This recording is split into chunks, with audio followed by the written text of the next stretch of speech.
Hello, hai, berita hari ini dipetik dari Extra.com yang bertajuk Aznil Nawawi sebab jawab isu TikTokers biadab, dia kena hadap risiko. Tapi sebelum saya mula, minta jasa baik anda yang sedang menonton untuk tekan butang subscribe, like dan share, dan jika ada perlu penambahbaikan untuk channel ini, sila tinggalkan komen anda di ruangan komen supaya channel ini bertambah baik. Terima kasih. Music Facebook on. Pengacara tersohor, Datuk Aznil Nawawi tampil menjawab isu prank yang dilakukan oleh salah seorang TikToker yang tular sejak beberapa hari lalu. Menerusi perkongsian terkini di Instagram miliknya, Aznil atau lebih mesra disapa Pak Nil menjelaskan sebagai mentor dia tidak pernah menyuruh individu terbabit melakukan perkara sedemikian.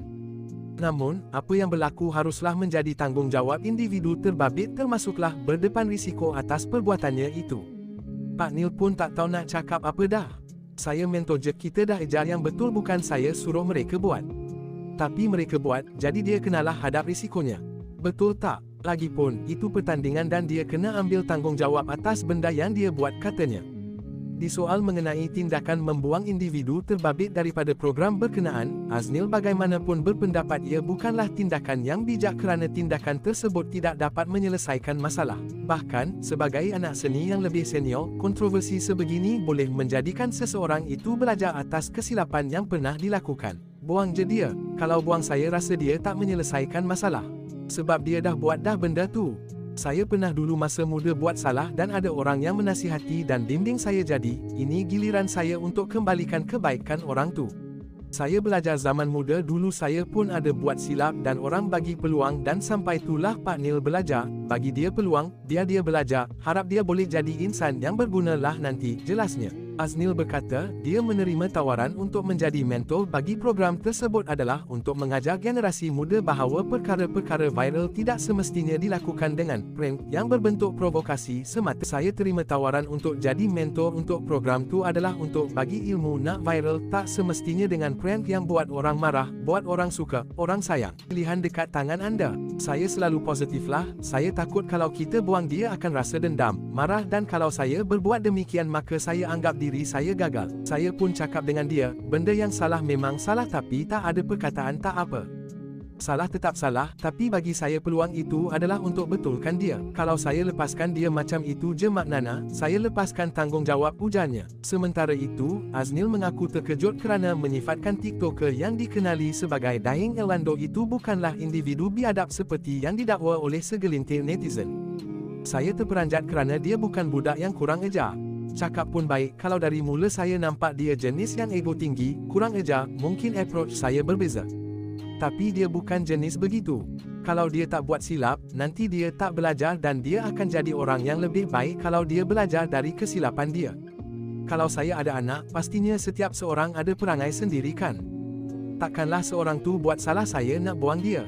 Saya akan rasa gagal kalau tak dapat bentuk dia. Biar saya bagi dia peluang bentuk dia jadi lebih baik dan saya akan rasa lebih berjaya.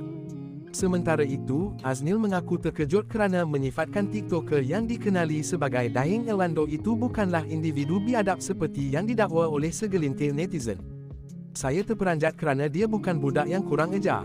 Cakap pun baik, kalau dari mula saya nampak dia jenis yang ego tinggi, kurang ajar, mungkin approach saya berbeza. Tapi dia bukan jenis begitu. Kalau dia tak buat silap, nanti dia tak belajar dan dia akan jadi orang yang lebih baik kalau dia belajar dari kesilapan dia. Kalau saya ada anak, pastinya setiap seorang ada perangai sendiri kan. Takkanlah seorang tu buat salah saya nak buang dia. Saya akan rasa gagal kalau tak dapat bentuk dia.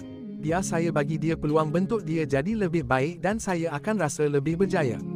Dalam pertandingan, mereka kena belajar ambil risiko, dan saya punya iltizam buat rancangan ni ialah untuk membentuk anak-anak kita supaya tahu tentang konten yang bagus. Kalau saya berhenti, mana saya punya perjuangan? Perjuangan untuk membentuk mereka. Dalam perjuangan saya tentunya akan diuji dan Tuhan pilih saya sendiri terima tawaran tu sebab apa? Saya nak tengok, dekat TikTok memang banyak konten, kadang-kadang saya sebagai orang tua rasa macam ada tanggungjawab lah nak tegur, macam mana aku nak tegur? Jadi bila tawaran tu datang mungkin inilah masanya dan inilah ruang untuk saya betulkan. Rugilah, saya ada banyak pengalaman, jadi rugilah kalau tak kongsi dengan mereka, katanya. Terdahulu, tindakan TikToker tersebut mencetuskan rasa kurang senang dalam kalangan netizen sehingga pelakon Sharnaaz Ahmad tampil memberikan respons terhadap kandungan video yang disifatkan sebagai sampah. Terima kasih kepada anda yang menonton video saya sampai habis. Semoga anda dimurahkan rezeki.